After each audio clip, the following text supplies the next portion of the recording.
am starved. So I think I'm gonna go and get a bagel.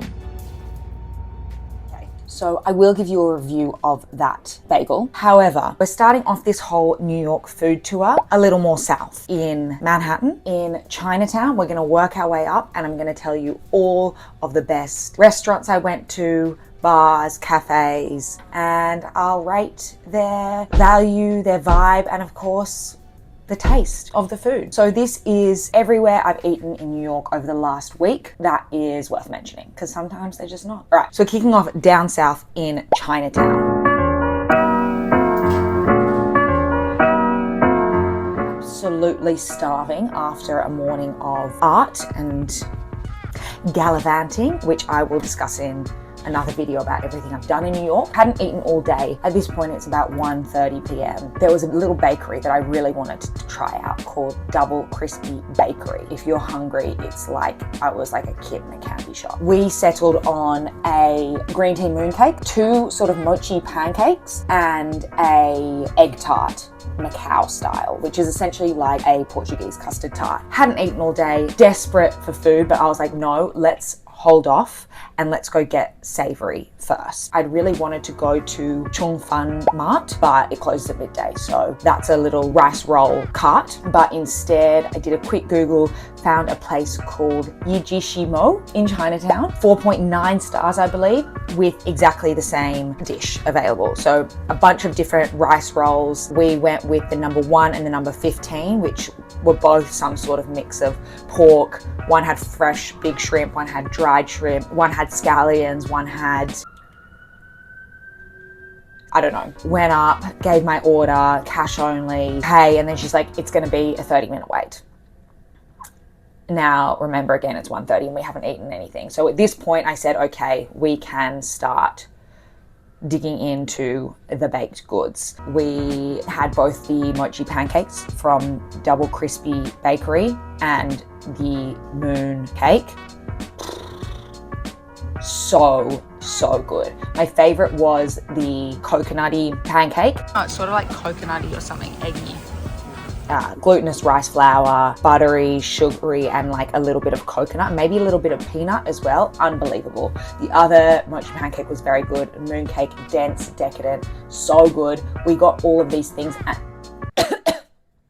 and the custard tart. I'm just emotional. And the custard tart for $9, which is a steal. I mean, you're in New York City, it's a steal. Unbelievable. Blood sugar through the roof, very happy. Had to wait a little bit longer, but finally, these rice rolls were ready. And boy, oh boy, honestly, kicking off strong because to date, we only have 1 day left in New York, this is my favorite bite of food that I've had so far. So you stand there at the bar or you can sit outside on stools. You have this beautiful Szechuan chili oil that you can just lather on, vinegar, soy. Oh, honestly, like the slippery, beautiful noodles, really generous on pork and shrimp, spicy, satiating, just really good, cheap, delicious food. Both of these cost us $13. So both savory and sweet food for $22. And it was still, it's like the best food I've had so far in New York City. Chinatown, tick. There's obviously a million places you can go in Chinatown, places that I'm sure are equally as good, maybe better than these two, but unbelievable. Shows you that you can eat for relatively cheap prices in New York. Unbelievable. Egg tart we also had with a little coffee and was exactly how you would imagine. Absolutely delicious. Sat in Park. Gorgeous. Okay. We're working our way up Manhattan. We're going to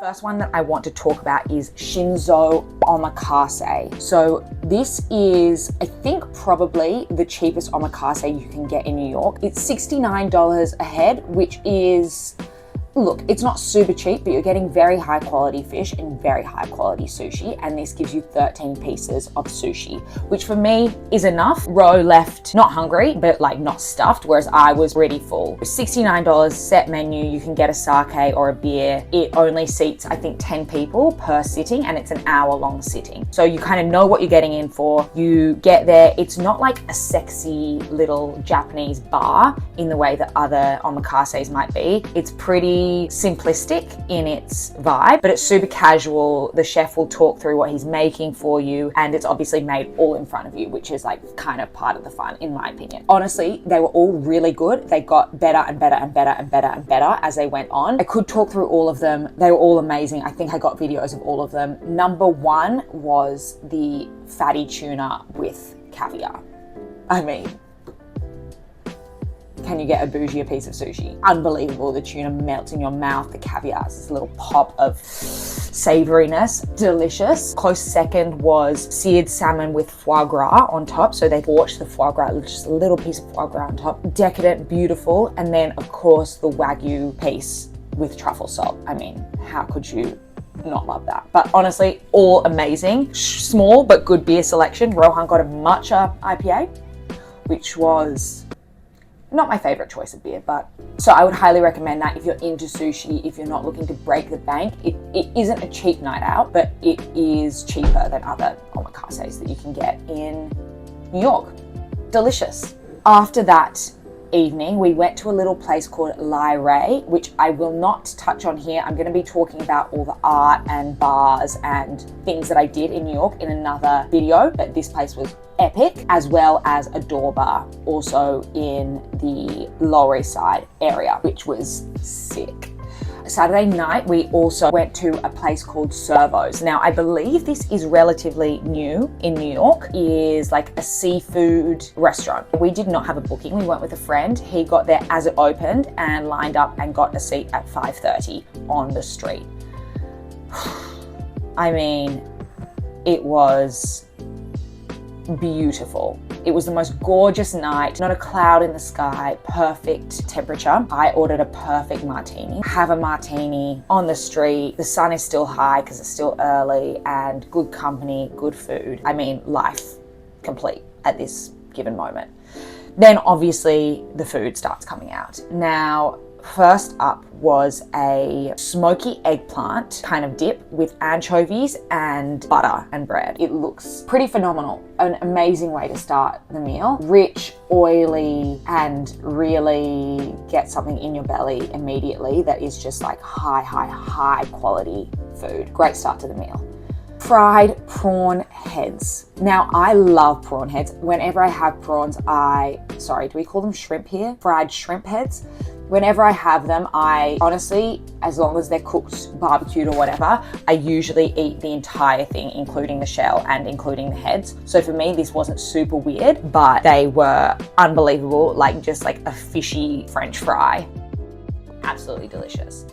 We also got the prawns, which obviously were like way more expensive than the prawn heads because they're the part that people are after. But in my opinion, prawn heads were actually more delicious. Equally as flavorful, just maybe a little bit more weird. The prawns were delicious, delicate, but like nothing that impressive. Sorry about this changing light, by the way. I'm relying on the light from the sun, which is rather inconsistent today. What else did we get from this place? We got a lot because I was with two boys who like to eat a lot. Oh, mussels, potatoes, herby, oily thing, and squid. Delicious. Honestly, all the food here was really good. To me, the standout was probably those prawn heads and the eggplant and bread at the start, which maybe basic, might be just because I was really hungry, but it was really phenomenal. And then we also got the deep fried white fish, which was just like a fish schnitzel. Had a nice bottle of orange wine, good company, good food. Very, very fun place. Not cheap, but not super expensive. Like, we don't go to any of the really over the top steak houses that are going to cost you like $200 a head or anything like that. So this is all somewhat reasonably priced, and I would recommend this place. Working our way up, on Sunday afternoon, we had a bit of a moment in the Gramercy area. Now, we spent a lot of Sunday looking at art, going to a flower thing that my mum forced me to do. Worked up a very healthy appetite, and that night we'd booked a show at the New York Comedy Store. I believe that's the one. It's in the Gramercy area. Now, around the Gramercy area, and I'm sure around a lot of New York, there are a lot of Thai casual restaurants. Sometimes BYO, if not, you can get like a cheap beer with food. And so we just chose one that was highly rated, which ended up paying off. It was called Bangkok to Thai. I mean, how could it not be good? Bangkok to Thai? We don't have that much Thai in Austin, so I was like, let's just go get a cheap and cheerful dinner before this comedy show. Was very pleasantly surprised. We got a duck salad. The duck was beautiful, like on the bone, crispy skin, succulent, in like fresh Thai fish saucy dressing with herbs, and oh, it was just gorgeous, like really fresh and delicious. And then crad prapao, which is like a stir-fried spicy chicken mince with rice and fried egg. Unbelievable. Cheap, delicious, $6 beers, fresh food, authentic. I mean, look, it did also have a bunch of different cuisines on the menu. Like it wasn't all Thai, which makes me think maybe it's a little less authentic. And we also did have beer lao. But all in all, pretty freaking good. So that is the Gramercy area. And honestly, we haven't really done much else. Okay, so it just so happened that after this recording, we had the best restaurant experience of the entire trip. It was Friday night and I was desperate to get away from Manhattan, and we were really wanting to try out the Four Horsemen in Brooklyn. But perpetually running late, we arrived at about 5:45, which is 15 minutes after it opened, and we were told that it was unlikely we'd get a seat, and if we did, it would be in 3 hours. So we began to wander, a quick stop off it with others for a wine and some snacks, and Ro concocted a plan. A hop, jump and a skip down the road was a traditional Italian joint called Bamonte's. Craving something a little more soulful than yet another polished wine bar, I jumped at the opportunity, and walking in felt like stepping into a scene from The Sopranos, and for good reason. Several scenes were actually filmed here. The waiters were dressed to the nines, told we could sit at the bar on a first come, first served basis. We could also order a drink while we were waiting, and the barman told us to not even worry about putting down a card if we were going to sit down for dinner eventually. After half my martini, and having befriended an older couple who were already seated, the barman decided to squish us in by adding an extra stool to the bar. Started to feel very relaxed and very welcome, but it could have also been the very strong drink he'd made me. For food, we ordered baked clams and spaghetti with meatballs. The bread and butter was plentiful and free. The baked clams arrived first, drowning in garlicky, buttery breadcrumbs. I mean, there's not much more to say. They were simple, delicious, and they warmed my soul. Then the meatballs and spaghetti. 2 enormous, generous meatballs with a meaty tomato sauce coating the spaghetti. Utterly satisfying. But honestly, the biggest standout was the wine. When the barman noticed we'd finished our first drinks, we asked for red wine. I had the Cabernet, and I can say with confidence, this is the best wine I have had in the States to date. Rich, room temperature, served with hearty Italian food the way it should be. Before leaving, we even got the numbers of the friends we'd made at the bar who go to Bamonte's every week, and they told us to reach out if we were ever back in town. It was indeed the perfect night to end our trip.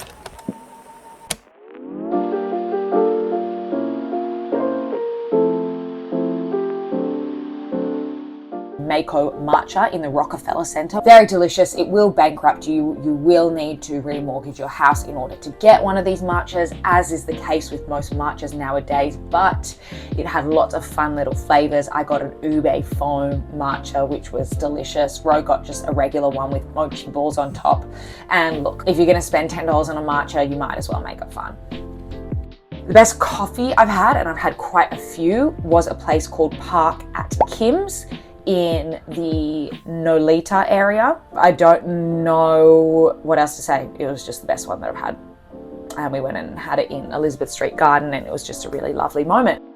Finally, you may or may not know there's a pizza institution in Brooklyn in Bushwick called Roberta's. So we tried to go there last time, but I think it wasn't open, and it is quite famous and it's meant to be really good and great vibes. In Times Square, there is like a Roberta's by the slice takeout place. So I think it's a fun little hack. We've never struggled to get a takeout slice from there, and it was really high quality pizza. I haven't had much pizza while I've been here. Again, after filming this, we went the next day to Emmett's on Grove for lunch with a few friends, which is a joint which serves tavern style pizza, which is ultra thin crust pizza that is cut into squares. Huge pizza for $29. We shared it between 4 of us with a salad, hot girl, pepperoni, jalapeno, hot honey. Absolutely delicious, not overly filling. I would highly recommend this place. I thought it was absolutely gorgeous. And finally, Los Tacos #1. I went to the one in Times Square one day for lunch and it was lots of fun. The pork taco was by far my favorite. The steak taco was okay. I realized after the fact that there's a bunch of sauces at the side of the restaurant that you can add, but it's hustling, it's bustling, it's casual. You stand up, you eat it, it's quick. I would highly recommend it. It's really high quality food and very filling. I'm so freaking hungry right now. This is my first ever New York bagel. I'm really excited. I don't know what the hype is about. Oh my God, this looks actually unbelievable. Maybe it's because I'm so starving. Now, I don't know what the norm is for bagels. I was a bit overwhelmed again.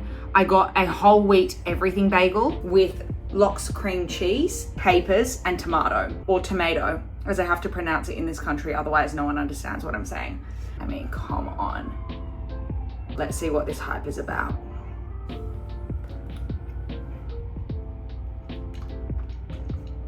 So there's a lot of cream cheese to get through. It's good. Is it something that I'd rush back to get? No. Did I go to the best bagel place? Probably not, but I sort of wanted to go to just like a standard New York bagel. I think I saw a crime just happen outside. So I didn't want to go to one of these fancy TikTok, Instagram ones. It's good, it's delicious, very cream cheesy. It's got the nice fish flavor throughout because I think it's got like speckles of smoked salmon.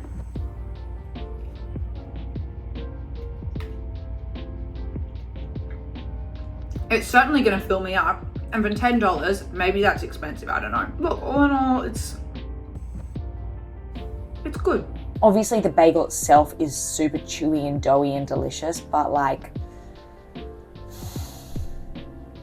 I think I'm more of a sandwich girl. Anyway, all in all, I have enjoyed this trip so much. I will be back again because road travel is a lot here for work, and I really want to go to like the Astoria, Queens area, which I didn't get to do this time because apparently the food around there is epic. I will do a whole video on everything I did in New York, as well as some of the awesome bars I went to. So stick around for that and let me know if I missed out on anywhere really good. See ya.